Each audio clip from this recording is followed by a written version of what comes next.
dia, são 8h15, terça-feira, 1º de março. Esta é a TV Senado e você está assistindo ao Senado Agora.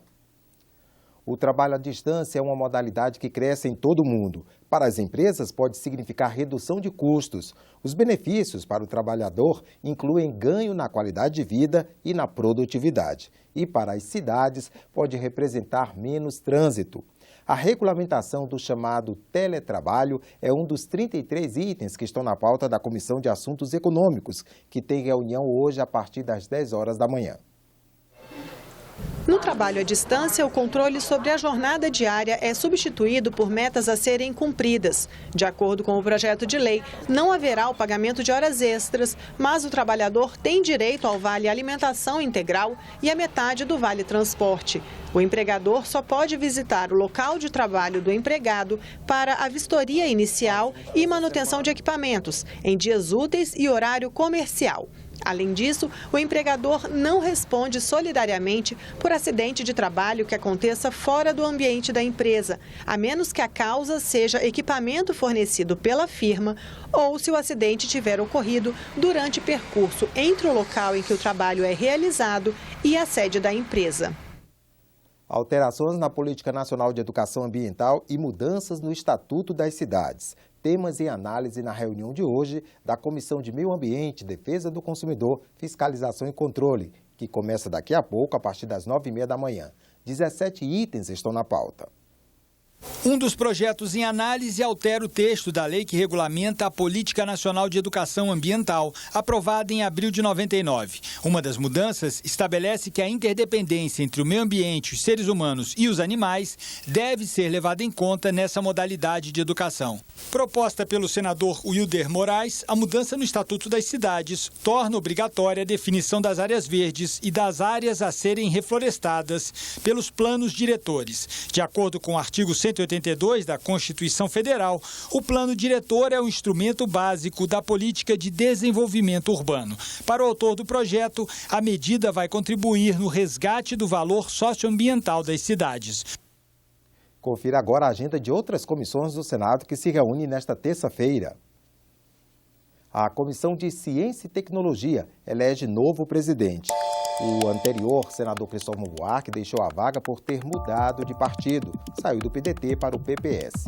Depois, os senadores examinam projetos. Entre eles está o projeto que obriga os fabricantes a disponibilizarem tecnologia antifurto nos aparelhos celulares do tipo smartphone.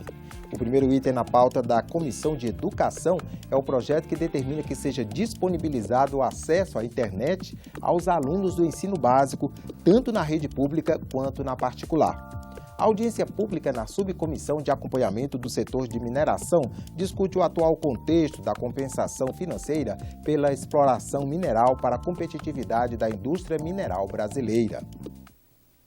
A Comissão Temporária sobre a Política Nacional de Barragens discute hoje às 3 da tarde, em audiência pública, a tragédia ocorrida em Mariana, Minas Gerais. Entre os convidados está Joaquim Pimenta de Ávila, projetista da barragem de Fundão, que rompeu em novembro e deixou 17 mortos e 2 desaparecidos.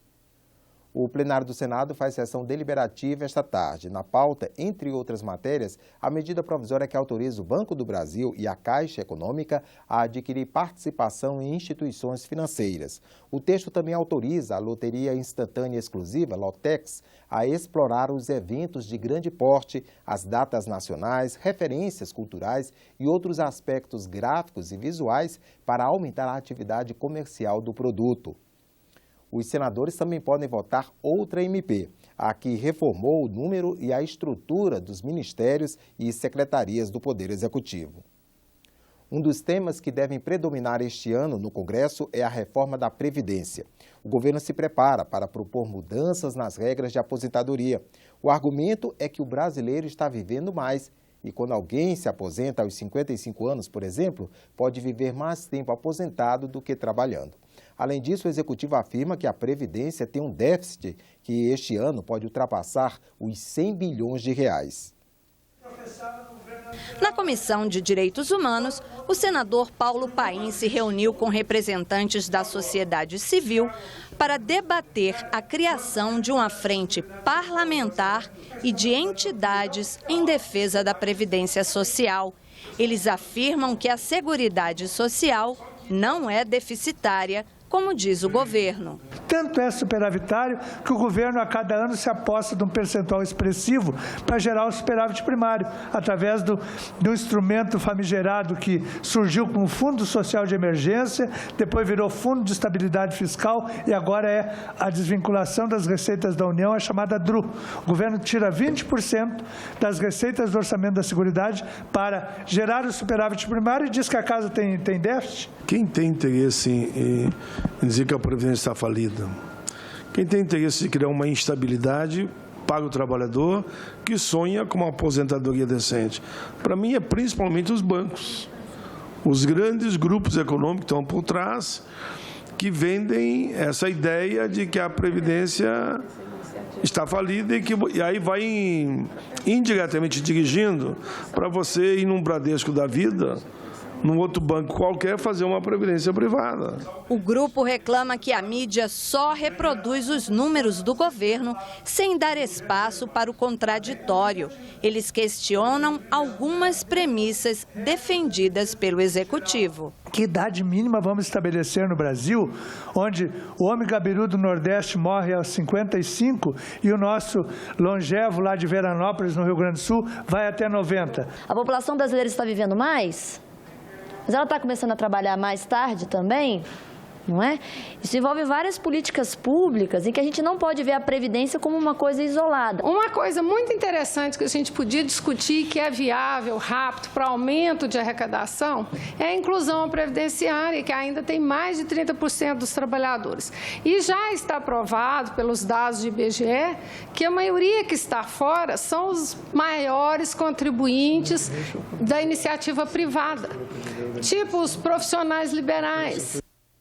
O Senado vai priorizar uma pauta que alivie a dívida dos estados e municípios. Essa foi a promessa do presidente Renan Calheiros a prefeitos e governadores agora em fevereiro. A PEC dos precatórios é a principal proposta para aliviar o caixa das unidades federativas. A matéria deve ser votada pela Comissão de Constituição e Justiça ainda neste semestre. 97 bilhões de reais. Esse é o tamanho da dívida que municípios, estados e a União têm em precatórios, ou seja, ordens de pagamento emitidas pela Justiça quando não cabe mais recurso. São ações que cobram, por exemplo, valores referentes a salários e aposentadorias ou tributos, no caso de pessoas jurídicas. No ano passado, o Supremo declarou inconstitucionais algumas regras para o pagamento dessas dívidas.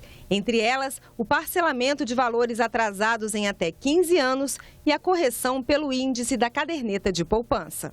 Em resposta à decisão do Supremo, a Câmara dos Deputados aprovou uma proposta de emenda à Constituição para disciplinar o pagamento de precatórios. Pelo texto em análise aqui no Senado, o poder público pode quitar esses débitos com depósitos judiciais, valores pagos em juízo como garantia em ações em andamento na Justiça. Permite a utilização de 75% dos depósitos judiciais em que o governo é parte para pagamento de precatórios e permite a utilização de 40% dos depósitos judiciais em que o governo não é parte também para o pagamento de precatórios. O objetivo é a retomada do desenvolvimento, para que os estados possam voltar a se desenvolver. Existe, de fato, uma preocupação com a impossibilidade de levantamento desses depósitos. Os defensores do uso de depósitos judiciais, eles, por outro lado, afirmam que o volume de depósitos judiciais é igual ou maior que o resgate para o pagamento de precatórios. Então, essa conta de depósitos judiciais, ela não corre o risco de perder em volume, de modo a causar inadimplência com os verdadeiros titulares dos valores daquele depósito. A proposta de emenda constitucional permite à União, estados e municípios realizar operações de crédito como empréstimos para o pagamento dessas dívidas e mantém a decisão do Supremo de limitar o parcelamento de precatórios atrasados em 5 anos. Essa PEC veio justamente para isso, alongar a dívida dos precatórios, rolar a dívida por mais 5 anos e, ao mesmo tempo, usando os depósitos judiciais para fazer o pagamento precatório, você vai ter um fôlego maior com a lei de responsabilidade fiscal, você, em tese, vai poder contrair empréstimos. No início de fevereiro, governadores e prefeitos pediram ao presidente do Senado urgência na aprovação da PEC. Segundo eles, são necessárias novas receitas para que o prazo de 5 anos possa ser cumprido. Ela tem importância, primeiro, para cumprir determinação judicial. Pessoas que estão esperando há quantos anos, precatórios até antigos, poderem receber. E terceiro, os estados e municípios ficarem livres de uma dívida muito cara, que tem juros moratórios, compensatórios e correção monetária. A PEC 159, que também nós estamos pedindo para aprovação sem modificação na medida, se houver modificação, tem que votar para a Câmara, a gente perderia todo o time. Pediram ao Senado Federal, que é a Casa da Federação, e tem, portanto, compromisso com o equilíbrio federativo, que nós fizéssemos uma pauta emergencial federativa, que será, como disse, prioritária. Ficamos por aqui. No decorrer do dia você acompanha outras informações nos boletins do Senado agora. Enquanto isso, continue assistindo a nossa programação.